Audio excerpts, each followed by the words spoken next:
Welcome to Rekha's fusion. பாசிப்பருப்பு லட்டு எப்படி செய்யலான்னு பார்க்கலாமா? பாசிப்பருப்பு மாவு 1 கப் எடுத்துக்கணும். இது இந்த பச்சை பயிறு இருக்கு இல்லையா, இதை வறுத்து பொடி பண்ணது தான். 1 கப் மாவுக்கு 3/4 கப்பு சர்க்கரை எடுத்துக்கணும். 1/2 கப்பு நெய் எடுத்துக்கணும். கொஞ்சமாக முந்திரி திராட்சை ஏலக்காய் பொடி எடுத்துக்கோங்க. ஒரு பேனில் கொஞ்சமாக நெய் விட்டு முந்திரி திராட்சையை வறுத்து எடுத்து வச்சுக்கோங்க. அதே பேனில் பாசிப்பருப்பு மாவை சேர்த்து ரோஸ்ட் பண்ணிக்கோங்க. கலர் சேஞ்ச் ஆகக்கூடாது. லோ ஃப்ளேமில் வச்சு அந்த பச்சை வாசனை போகிற வரைக்கும் வறுத்துக்கணும்.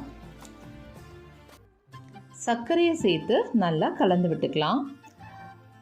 அடி பிடிக்காத அளவுக்கு நல்லா கலந்து கொடுத்துக்கிட்டே இருங்க. இப்போது கொஞ்சமாக ஏலக்காய் தூள் அதில் சேர்த்துக்கலாம்.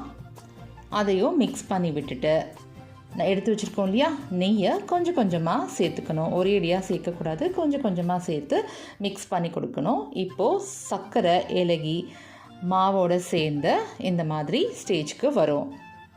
நெய் தேவைப்பட்டால் யூஸ் பண்ணிக்கலாம். நான் 1/2 கப்பை விட கம்மியாக தான் யூஸ் பண்ணியிருக்கேன். இப்போது வறுத்து வச்சுருந்தோம் இல்லையா, அந்த முந்திரி திராட்சையை அதுக்குள்ளே சேர்த்துடலாம். இப்போது லட்டு பிடிக்க ஆரம்பிச்சிடலாம். கையில் நெய்யோ இல்லை எண்ணெயோ தடவிட்டு நீங்கள் லட்டு பிடிக்க ஸ்டார்ட் பண்ணலாம். ஹெல்தியான பாசிப்பருப்பு லட்டு சூப்பராக ரெடி ஆகிடுச்சு. இந்த வீடியோ உங்களுக்கு பிடிச்சிருந்தா லைக் பண்ணுங்கள், மறக்காமல் சப்ஸ்கிரைப் பண்ணிக்கோங்க. தேங்க்யூ.